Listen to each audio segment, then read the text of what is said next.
Salam kasih, damai Kristus menyertai kita.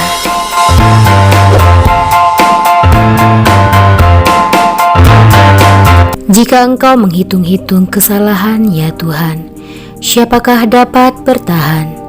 Tetapi Engkau suka mengampuni, ya Allah Israel. Sekali orang telah menerima damai Kristus, ia akan mudah menyelamatkan jiwanya dan mengusahakan keutamaannya. Oleh Santo Cyrillus dari Alexandria. Marilah kita berdoa. Ya Allah, Engkau telah mengundang kami untuk ikut serta dalam perjamuan kudus-Mu, baik yang di dunia ini maupun kelak di surga. Semoga kami menanggapi undangan-Mu itu dengan gembira, seraya mempersiapkan diri agar pantas menerima anugerah-Mu yang agung itu. Dengan pengantaraan Yesus Kristus Putra-Mu Tuhan kami, yang bersama Dikau dalam persatuan Roh Kudus, hidup dan berkuasa Allah sepanjang segala masa. Amin. Bapak, Ibu, serta saudara-saudariku yang terkasih, riwayat orang kudus hari ini yaitu Santo Yohanes ke-23. Santo Yohanes 23 adalah paus kita yang ke-261.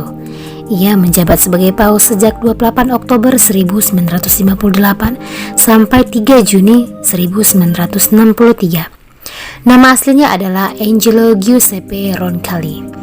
Ia lahir di Sottowil, Monche, Italia pada 25 November 1881 dalam sebuah keluarga petani Italia yang miskin.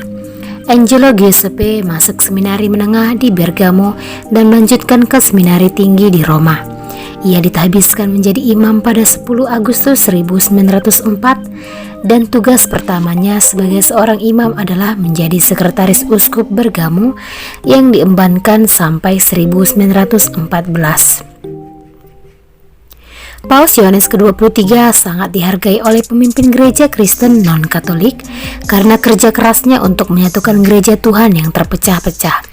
Walaupun mendapatkan banyak tantangan, Paus Yohanes ke-23 tetap berupaya mereformasi hubungan antara gereja Katolik dengan gereja denominasi Kristen lainnya, seperti gereja Protestan, gereja Ortodoks Yunani, dan gereja Anglikan Inggris.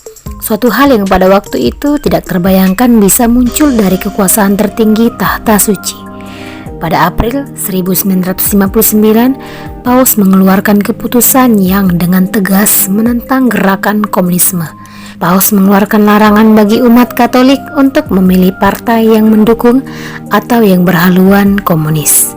Pada 25 Januari 1959, Paus Yohanes ke-23 mengumumkan niatnya untuk mengadakan sebuah konsili untuk membahas cara-cara memperbarui gereja Katolik dalam dunia modern, mempromosikan keragaman dalam kesatuan gereja, dan membahas reformasi untuk gerakan ekumenis dan liturgi. Pada 11 Oktober 1962 dilaksanakanlah sebuah konsili besar pada abad modern ini yang kita kenal dengan sebagai Konsili Vatikan Kedua. Keikhlasan dan cintanya yang melimpah bagi sesama, gerakan pembaruan gereja serta semangat ekumenis dalam urusan gereja membuat Paus Yohanes ke-23 menjadi salah satu paus yang paling dicintai pada zaman modern ini. Paus Yohanes ke-23 tutup usia pada 3 Juni 1963. Paus Yohanes Paulus kedua membeatifikasinya pada 3 September 2000. Kemudian, Paus Fransiskus menggelarinya sebagai orang kudus pada 27 April 2014. Demikianlah riwayat orang kudus Santo Yohanes ke-23. Semoga Tuhan memberkati. Bacaan pertama. Tuhan akan menghidangkan suatu jamuan dan menghapus air mata dari wajah semua orang. Pembacaan dari kitab Yesaya. Di Gunung Sion, Tuhan semesta alam akan menghidangkan bagi segala bangsa suatu jamuan dengan masakan mewah, suatu jamuan dengan anggur yang tua benar, suatu jamuan dengan lemak dan sumsum, dan dengan anggur tua yang disaring endapannya. Dan di atas gunung ini Tuhan akan mengoyakkan kain kabung yang diselubungkan kepada segala suku, dan tudung yang ditudungkan kepada segala bangsa. Tuhan Allah akan meniadakan maut untuk seterusnya. dan Ia akan menghapuskan air mata dari wajah semua orang. Aib umatnya akan Ia jauhkan dari seluruh bumi, sebab Tuhan telah mengatakannya. Pada waktu itu orang akan berkata, sesungguhnya inilah Allah kita yang kita nanti-nantikan supaya menyelamatkan kita. Inilah Tuhan yang kita nanti-nantikan. Marilah kita bersorak-sorai dan bersukacita karena keselamatan yang diadakannya. Sebab tangan Tuhan akan melindungi gunung ini. Demikianlah sabda Tuhan. Syukur kepada Allah. Berbahagialah yang mendiami rumah Tuhan. Tuhanlah gembalaku, aku takkan berkekurangan. Ia membaringkan daku di padang rumput yang hijau. Ia membimbing aku ke air yang tenang dan menyegarkan daku. Berbahagialah yang mendiami rumah Tuhan. Ia menuntun aku di jalan yang lurus demi nama-Nya yang kudus. Sekalipun berjalan dalam lembah yang kelam, aku tidak takut bahaya sebab Engkau besertaku. Tongkat gembalaanmu itulah yang menghibur daku. Berbahagialah yang mendiami rumah Tuhan. Engkau menyediakan hidangan bagiku di hadapan segala lawanku. Engkau mengurapi kepalaku dengan minyak, pialaku penuh berlimpah. Berbahagialah yang mendiami rumah Tuhan. Kerelaan dan kemurahan-Mu mengiringi aku di sepanjang umur hidupku. Aku akan berdiam di dalam rumah Tuhan sepanjang segala masa. Berbahagialah yang mendiami rumah Tuhan. Bacaan kedua. Segala perkara dapat kutanggung dalam Dia yang memberi kekuatan kepadaku. Pembacaan dari surat Rasul Paulus kepada jemaat di Filipi. Saudara-saudara, aku tahu apa itu kekurangan, dan aku pun tahu apa itu kelimpahan. Dalam segala hal dan dalam segala perkara, tidak ada sesuatu yang merupakan rahasia bagiku, baik dalam hal kenyang maupun dalam hal kelaparan, baik dalam hal kelimpahan maupun dalam hal kekurangan. Segala perkara dapat kutanggung dalam Dia yang memberi kekuatan kepadaku. Namun baik juga perbuatanmu, bahwa kamu telah mengambil bagian dalam kesusahanku. Allahku akan memenuhi segala keperluanmu menurut kekayaan dan kemuliaan-Nya dalam Kristus Yesus. Dimuliakanlah Allah dan Bapa kita selama-lamanya. Amin. Demikianlah sabda Tuhan. Syukur kepada Allah. Haleluya, haleluya, haleluya, haleluya,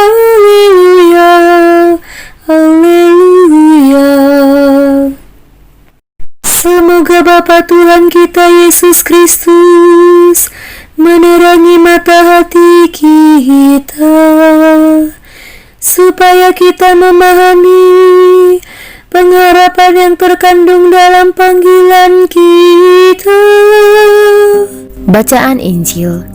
Undanglah setiap orang yang kamu jumpai ke pesta nikah ini. Inilah Injil Yesus Kristus menurut Matius. Sekali peristiwa, Yesus berbicara kepada para imam kepala dan tua-tua bangsa Yahudi dengan memakai perumpamaan. Katanya, hal kerajaan surga itu seumpama seorang raja yang mengadakan perjamuan nikah untuk anaknya. Ia menyuruh hamba-hambanya memanggil orang-orang yang telah diundang ke perjamuan nikah itu, tetapi mereka tidak mau datang. Raja itu menyuruh pula hamba-hamba lain dengan pesan, katakanlah kepada para undangan, hidangan sudah aku sediakan, lembu-lembu jantan dan ternak piaraanku telah disembelih, semuanya telah tersedia, datanglah ke perjamuan nikah ini. Tetapi para undangan itu tidak mengindahkannya. Ada yang pergi ke ladangnya, ada yang pergi mengurus usahanya, dan yang lain menangkap hamba-hamba itu, menyiksa dan membunuhnya. Maka murkalah raja itu. Ia lalu menyuruh pasukannya ke sana untuk membinasakan pembunuh-pembunuh itu dan membakar kota mereka. Kemudian ia berkata kepada hamba-hambanya, perjamuan nikah telah tersedia, tetapi yang diundang tidak layak untuk itu.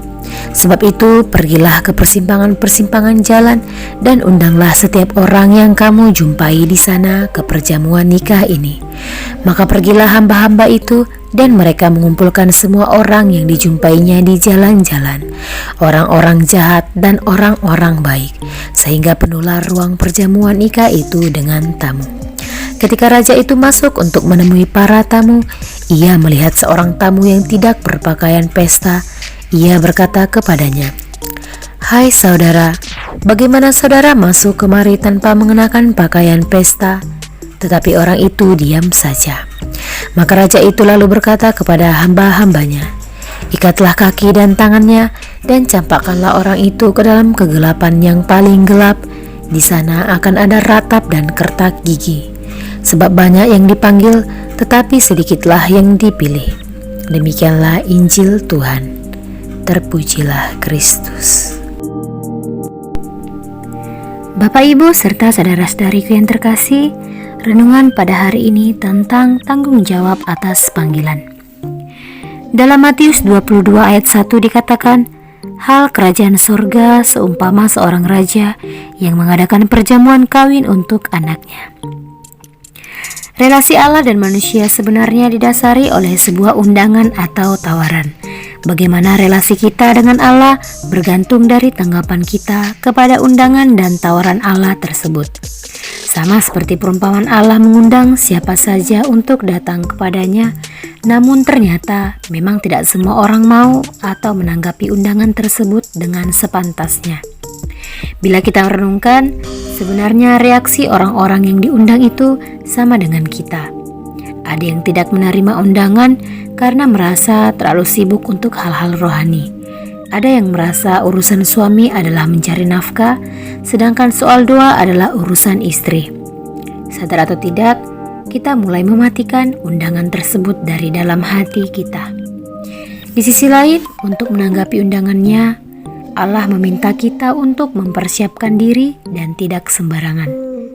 Hal ini digambarkan dengan seorang yang datang dalam pesta raja, namun tidak memakai pakaian pesta.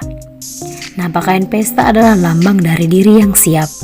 Banyak persiapan yang harus dilakukan, seperti menjaga hidup kita bersih, menjauhi dosa, membarui pikiran, dan lain sebagainya. Akibat dari seseorang yang menanggapi undangan Allah, namun tidak mempersiapkan diri, maka Allah akan memandangnya tidak layak baginya. Jadi bagi kita, ada dua tanggung jawab yang perlu kita pikul sebagai orang Katolik. Pertama, menanggapi panggilan dan undangan Allah untuk menjadikan kita umat-Nya. Tanggung jawab yang kedua adalah mempersiapkan diri agar sepadan dengan panggilan tersebut. Tanggung jawab inilah yang akan membawa kita kepada pernikahan anak domba Allah yang sesungguhnya. Apakah saya sudah mempersiapkan diri ketika menanggapi undangan Allah untuk menjadi umat-Nya? Semoga Tuhan memberkati kita. Amin. Marilah kita berdoa. Yesus, Engkau bersabda, yang berbahagia ialah mereka yang mendengarkan sabda Allah dan memeliharanya. Karena itu kami mohon, Tambahkanlah semangatku untuk bertekun dalam mendengarkan dan memelihara sabdamu, agar aku menjadi orang yang berbahagia dalam mengikuti Engkau, Sang Sabda yang telah menjadi manusia yang hidup dan berkuasa kini dan sepanjang masa.